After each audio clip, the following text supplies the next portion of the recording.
That is true success in life, when you become part of somebody else's testimony.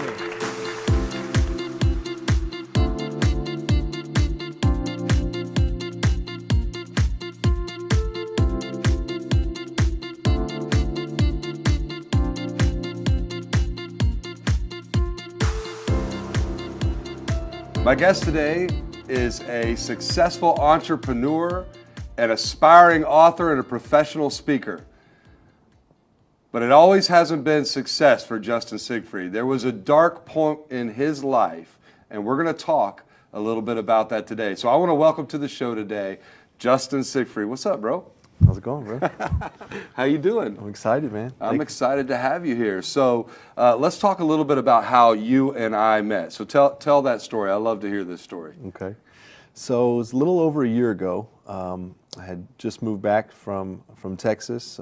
My wife and I were getting settled in Wesley Chapel. I was starting a new career, and my wife was on Facebook, scrolling, doing what she does on Facebook, and she came across your page, and she immediately messaged me and said, "Babe, you got to reach out to Steve. He's doing everything that you want to do. He works with kids. He's sharing his story, inspiring." And my first thought was, well, this guy seems kind of famous. He's a published author. What are the chances of me reaching out to him and him calling me back? So I did. I sent you a phone call. I left a little message on, and to my surprise, he called me right back. So the next day, we got together over the phone again, planned a coffee meeting there at the Panera Bread, and we went and had coffee. And it was an exciting meeting. When you sat down and shared your story with me, brother, I was blown away. 3 times in prison, 2 different states. I mean, you were part of one of the most dangerous Hispanic prison gangs in the state of Texas.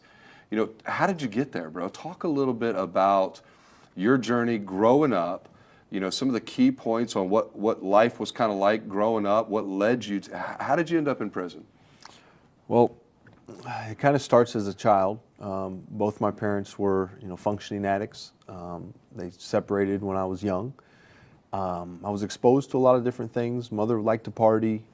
She remarried to an alcoholic, abusive alcoholic. And I became real bitter as a young child. My father wasn't around much. I played sports, but he, missed out on, years and years of my games. And when I was really, thriving as a young boy, and just became angry over the years. And I looked to, deal with that anger and that depression through, different things of acting out, and it progressed pretty quickly. By the time I was 14, 15 years old, I started getting in trouble for little stuff. And by the time I was 18, the judge and the police were already tired of seeing me. And I was sentenced to 2 years in prison in the state of Florida. And some things happened after that when I got out. My mother was, diagnosed with a terminally ill disease, and spiraled out of control again. But Wow. So 3 times in prison. Tell me, how did you get involved in this gang? I mean, talk a little bit about what that was like. Now, obviously, I know we don't want to go too much into it because of obvious reasons, right? Right. But, talk a little bit about what prison life was like. Right. So in the state of Texas, things are a little different. A lot of people are unaware of the racism in Texas, and the races and the groups, they really stick together. And the old saying is either stand up for something or get knocked down by everything, right?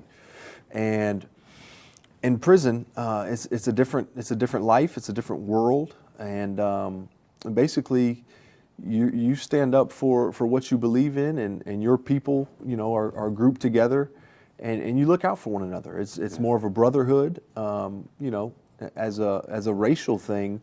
because the violence is so, every day, I always tell people, when people ask me about my time in prison, I tell people that prison has an economy.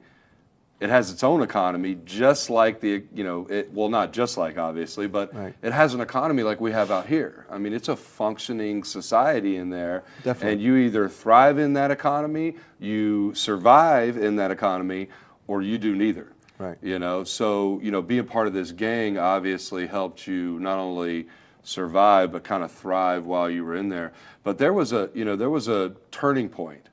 Obviously you went through this whole situation where, and this is one of the most powerful aspects of your story, is you got out of prison, your mom got really, really sick, and this is you getting out of prison the second time, right? Your mom's really, really sick, you get a phone call. Now, you had put your mom through hell, right? Right. Yeah, Right. like you had put her through so much, and you get the call that she's very sick, and you get there. What was that like? All right, so I immediately came to be close to her after spending so many years without, really, really being close. And I just wanted to try to, make up for lost time. I had no idea how long she was going to live, but she seemed healthy for the most part. So, we got to spend some good quality time together. We talked about some of the things that I did behind her back as a child. For instance, I copied the keys of all of her cars when she went out of the country, and drove all of her vehicles at like 15 years old. Yeah. In all of her vehicles. So we laughed and had a good. Yeah. Us knuckleheads, man. Yeah. The things we did when we were teenagers. Wow.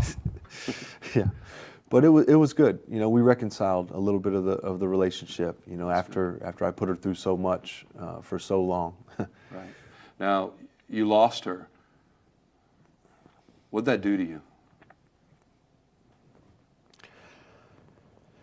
So without going too deep into the story, my mother went to the hospital for a routine checkup, and her blood pressure was high, and they kept her overnight. Wanted to try some different medications than the medication that she had, and one of the medications caused a terrible effect on her body, and she fell into a coma.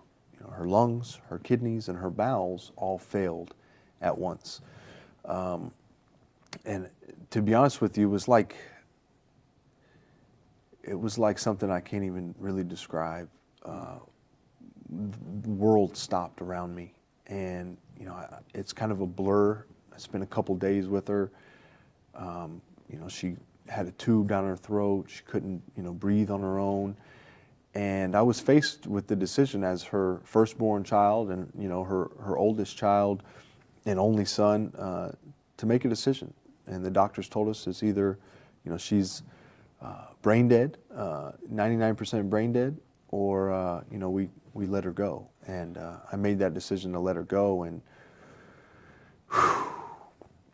all of the emotions of regret, shame, and just not being able to, be the son that, she always wanted me to be and that she deserved for me to be, and not being able to tell her I'm sorry anymore. Yeah. That all those opportunities were gone just like that. And these feelings that you were experiencing, feelings of anger and regret and so on and so forth, you actually allowed those feelings to cause you to once again kind of spiral out of control and end up going to prison for the third time.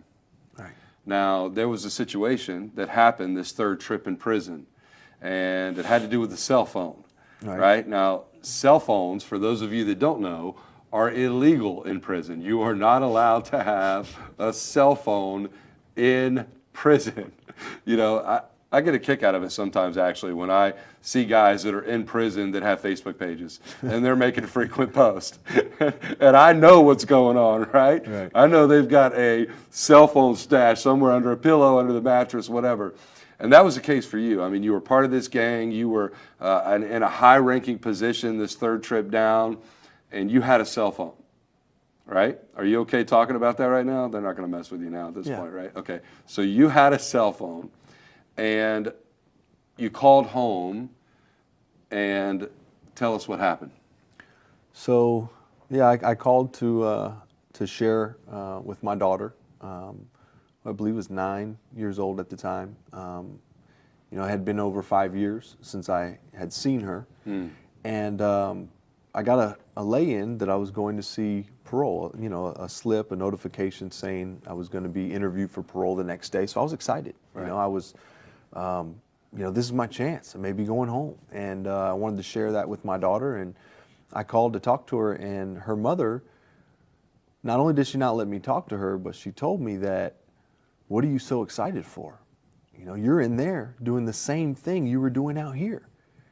And, you know, my natural reaction was I got defensive. You know, we started arguing. I was angry, and I was like, "What? What do you mean?" You know, and you know, we hung up, and later on that night, I was laying in my bunk, and it hit me. It hit me like a ton of bricks. And She was right. she was right. She was right. And that night, I made a decision.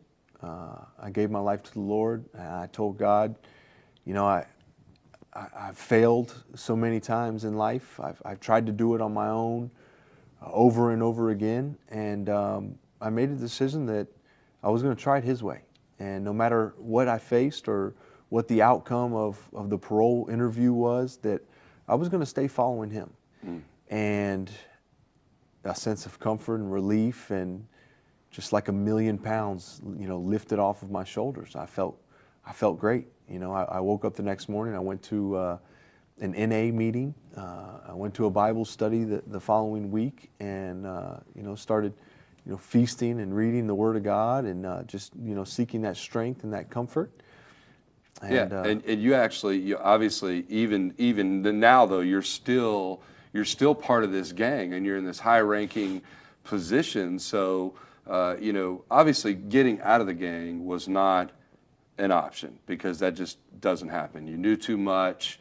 You wouldn't have made it out of there had you made a decision at that point in time to get out of the gang or to step out of the gang. So instead, what you did was you, with this newfound strength, this newfound desire, this newfound outlook on life, you actually started to kind of implement some things as a high-ranking official in this gang. Real quick, talk about that. Right. So, you know, when you're naturally, you know, God gets the glory, but I was a person of influence, and people, you know, looked up to me. I was, you know, a little bit older than, you know, most of the guys that I was around. And, you know, when I started making changes and I started doing things different, ultimately it had a direct effect on everybody around me.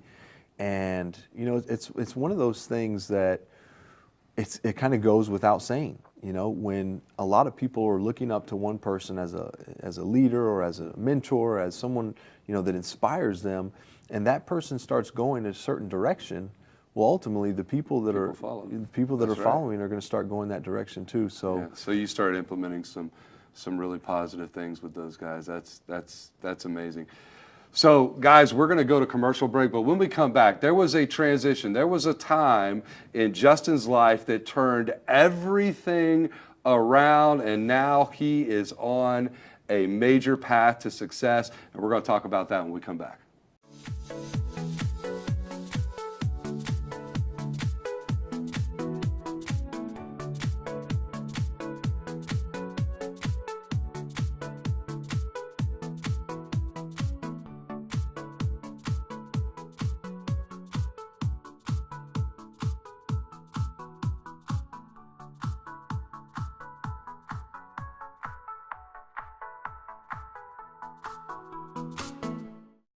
Steve Hopper has been impacting people from all walks of life for over 14 years. As a nationally renowned keynote speaker, peak performance expert and author, Steve has delivered hundreds of presentations to companies, professional associations, conventions, sports teams, churches, and leadership conferences. If you're looking for a speaker who will inspire your organization to a higher level of performance, look no further.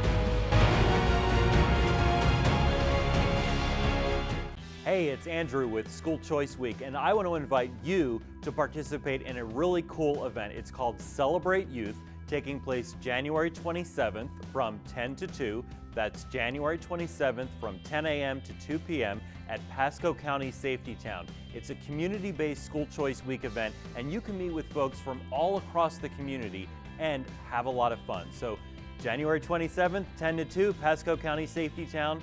Hope you can attend.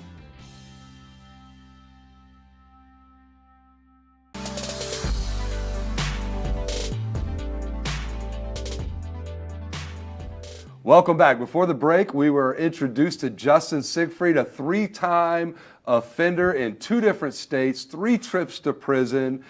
Justin went through a very dark place in his life, but we're going to switch gears right now because Justin is on a path to success. He has overcome some major obstacles in his life, and we're going to talk about how he overcome those obstacles and where he is headed. So Justin, welcome back, bro. All right. So you get out of prison, you're trying to find your way, you're able to land a job, you did a few construction things, etc.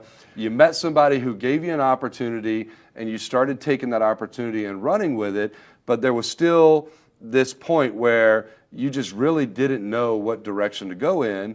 And then of course your wife comes across me on social media, you reach out to me, we sit down, and all of a sudden some major things are happening in your life. So talk a little bit about that.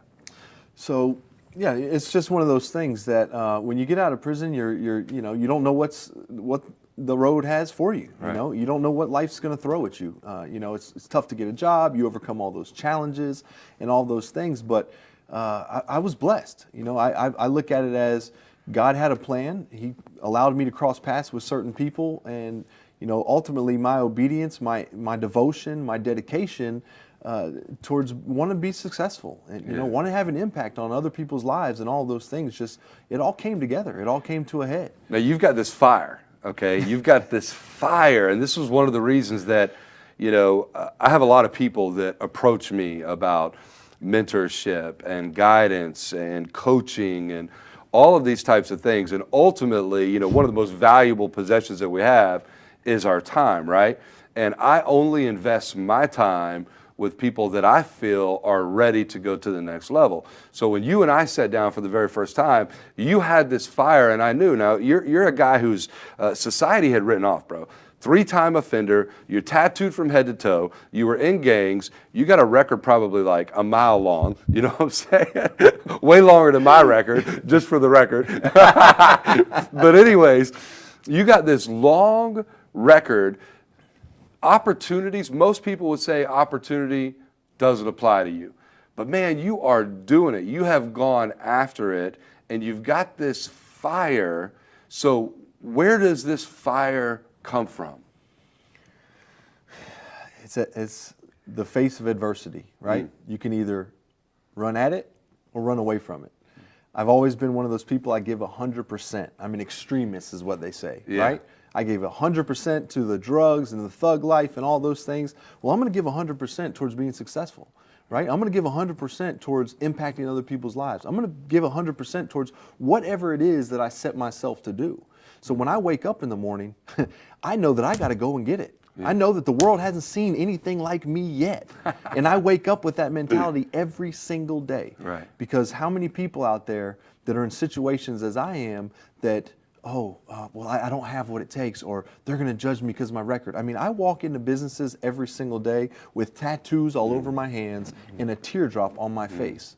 So I know that I have to work harder and I have to be better than everybody else that walks through that door. Right. Because I'm coming in already with the cards stacked against me.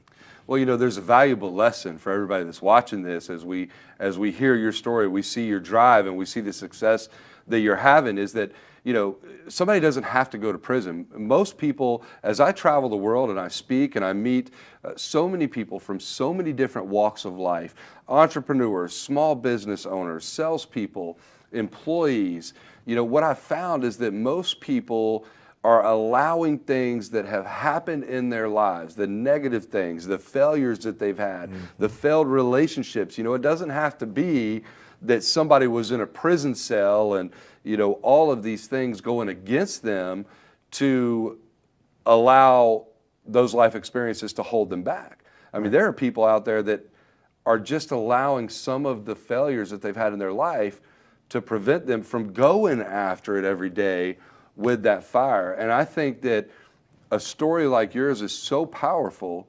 because it allows people to understand. You know, we just did an event recently. I'm gonna bring this up, right? I'm gonna plug this event because the $100,000 handshake, guys. If you have not heard about the $100,000 handshake or been to the $100,000 handshake 2-day seminar, you have got to check this event out because it is life-changing.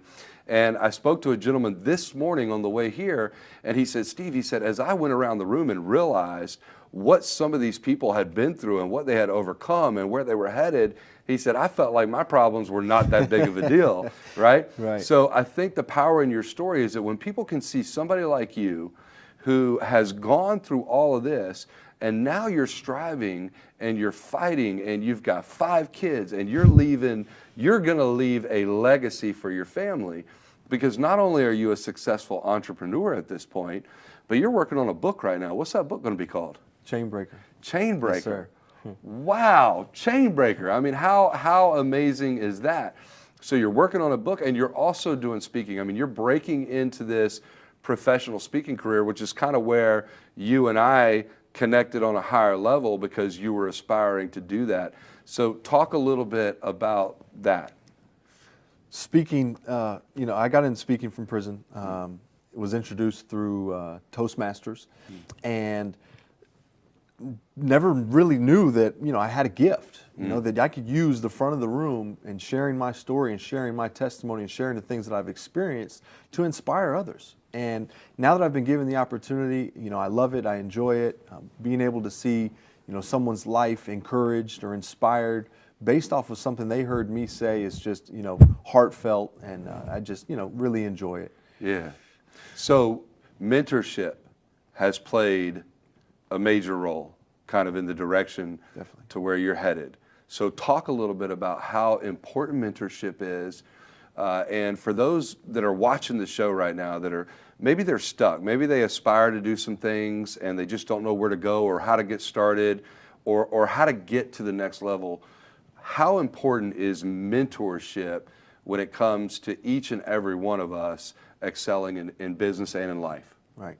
So I've been blessed to have a mentor like you, somebody that holds me accountable, somebody that always tells me whether or not I'm, aiming to do the right things or if I'm getting off track, and somebody just to, smack you around a little bit, whether it's with love or, just over the phone with words. But mentorship is so important because even in our everyday struggles, our everyday life, we get so caught up and we forget that, hey, there's a bigger purpose. There's something else that is a call on our life that we need to go out and do. So like you're saying, a mentor loves you enough to make sure you don't stay the way you are. And I want to continue to improve. I want to continue to grow. And without you, and without a mentor in someone's life, it's really hard to do that. You get complacent, Well, it was one of my mentors that actually said that to me. And my mentor told me one time, he said, listen, he said, friends love you the way you are, but mentors love you too much to leave you the way you are. So it is powerful. It's powerful for each and every one of us to have somebody in our life that is finding the blind spots in our personal life, finding the blind spots in our business, because I've learned throughout the years, and I talk about this all the time, is how we do anything is how we do everything. So if we're giving 50% to our relationships, we're giving 50% to our business, et cetera, et cetera, et cetera.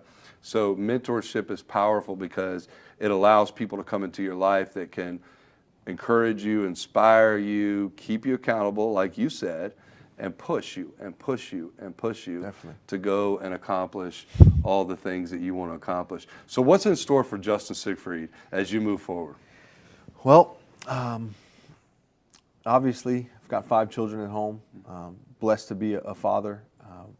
But more importantly than that, right now, I just want to continue to, be the leader and be a blessing to other people. I want to get this book out. I want to inspire, the masses. There's so many people that are going through everyday life, and they need, you know, someone that they can relate to, a story that inspires them, that, you know, a lot of the kids that are like me, you know, are going through those same things, that, you know, hopefully that they can read my book and be inspired and be encouraged and relate to, and, you know, just get all that extra kick. But just continue doing what I do, and ultimately fulfill this calling, because I know All right, God's got so a let's plan. go ahead, and I'm going to put you on the spot right here, right now. Okay. Okay? Let's go ahead and let's throw this out into existence. What is going to be the completion date of this book, Chainbreaker? Come on, bro. I'm in chapter 8 right now. Okay. It shouldn't take me longer than February. All right. The 1st of February. So February 2018, Justin's book, Chainbreaker, we are putting it into existence right now. You and I are going to hold him accountable and make sure that that book is completed and done and in the marketplace February 2018. So listen, hey, we just threw this out to the world. So you have no choice now at this point but to get it done, Yes, right? sir. So you're also speaking to the youth. You're looking for some more speaking opportunities. Definitely. Where can people go? Obviously, they can go and connect with you on Facebook. I think your personal page is Charles Justin Siegfried, Yes, sir. correct? My full name. So if you want to connect with Justin via social media, go do so. It's Charles Justin Siegfried. LinkedIn. And also on LinkedIn. And you're working on setting up a Facebook page right now for Justin Siegfried as well. And so if you want to connect with him, you want to bring him out, have him come speak to your youth, have him come speak at your organization, share his story, inspire the masses, then definitely connect with him. Bro, listen, I'm proud of you. You know, I'm extremely proud of you. I've seen the changes that you've made. I've seen the growth that you've made over the past year. I'm blessed to be in your life.